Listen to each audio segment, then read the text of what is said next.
Hi, I'm Nicolene Peck, and I teach all about parenting, good communication, and building strong relationships all over the world through the lens of self-government. And in this video, I'm going to be talking about explaining attention-seeking behavior to children.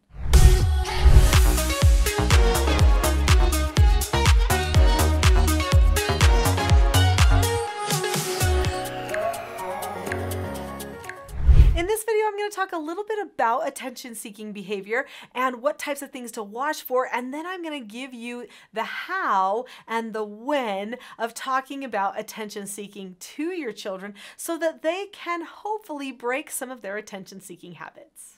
Attention-seeking can look like a lot of different behaviors, and I think that's sometimes why we don't identify it and we don't make it known to our children. There is power in making known to the children what their behavior is. When a person learns self-government, they have to learn how to analyze themselves. The definition of self-government is being able to determine the cause and effect of any given situation and possessing a knowledge of their own behaviors so that they can control them. So this means they have to be analyzing themselves on a regular basis. So talking to your child about a troubling behavior, helping them analyze what's going on and making a plan for the future is always going to be a good idea. And I'm going to talk about how to do that. But first, let's talk about what you might notice or not notice that happen to be attention seeking. One type of attention seeking that's really easy to recognize is silliness, okay? So most people see that, oh, they're just trying to get attention. Yep, it's true. Telling little jokes, making them up, being silly,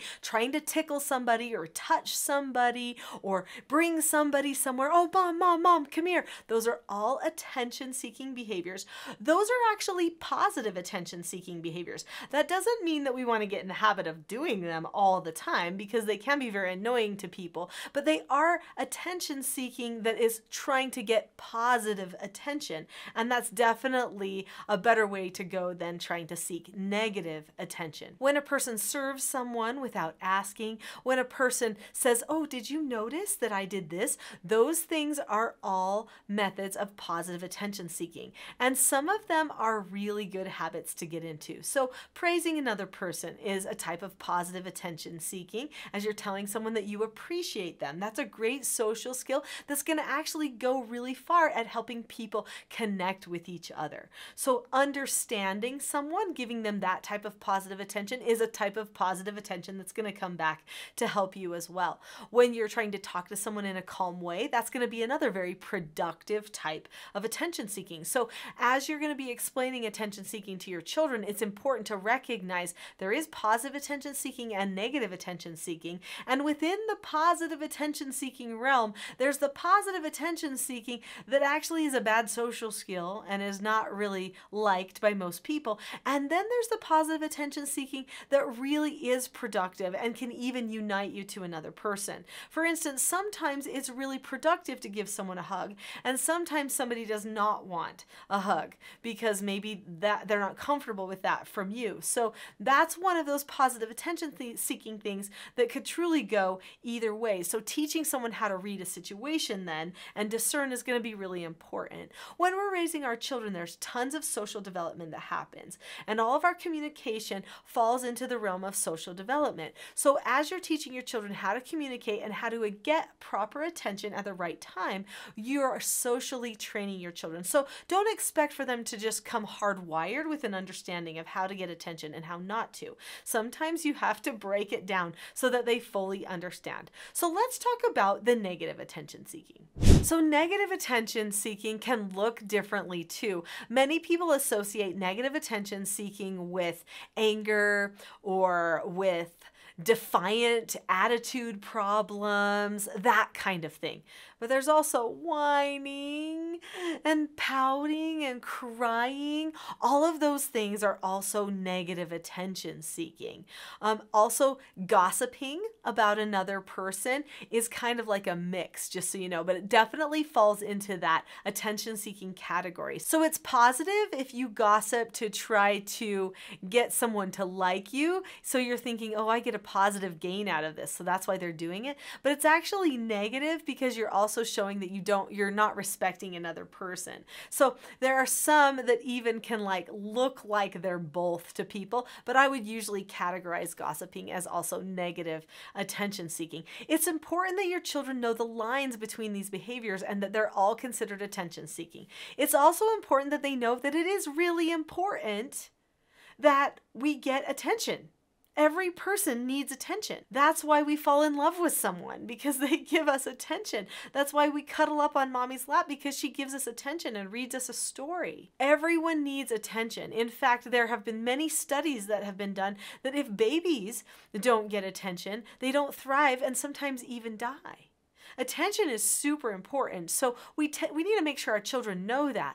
But when we are negative attention seeking, we are trying to get someone to be mad at us, to be disappointed in us, to hate us, in order to feel a type of control over our environment or to get something that we want. And just to get someone to pay attention to us is a really bad reason to start doing things that in the end we might even regret, right? We need to talk to our children about that. Let's talk about how to do that. Before we talk about the method of teaching your children about attention seeking and how to prepare them to seek attention in the healthiest ways possible, click that subscribe button. There are a lot of great videos on this channel that you are not going to want to miss. And don't forget the notification bell too. If you click that, then you'll at least be notified when the new content comes out. So click subscribe now. I believe in having deliberate conversation with the children about issues they're facing. If you just beat around the bush and try to help them get the idea from a few random comments, it really is like playing Russian roulette with their behavior and with your own sanity. So if you're going to be a self-governed person and you want them to be self-governed in their behaviors too, then definitely take the time to have a one-on-one talk with them. So I have what are called parent counseling sessions with my children when there's one issue that I feel like is important to talk to them about. So what I would do for a parent counseling session is I would pull my child aside. Maybe I would say, hey, let's go have a popsicle on the porch. Or, hey, do you want to come for a walk with me? Or I might say, hey, come with me to the store. And then in the car ride on the way to the store, we might have a conversation. Obviously, we're going to talk about all kinds of things, not just one issue. We're going to talk about all kinds of happy things and news and stuff from our lives too. But when it gets to the moment of the parent counseling session, in my mind, I know that that's when I start saying, hey, I've noticed that this seems to be happening. I've noticed that you seem to be getting silly a lot. And you're running around, you're grabbing things from other people. Do you know what I'm talking about? Those types of behaviors where you're being silly? And then they would say, oh, yeah, I do. And if they say no, then you might have to describe it a little bit more.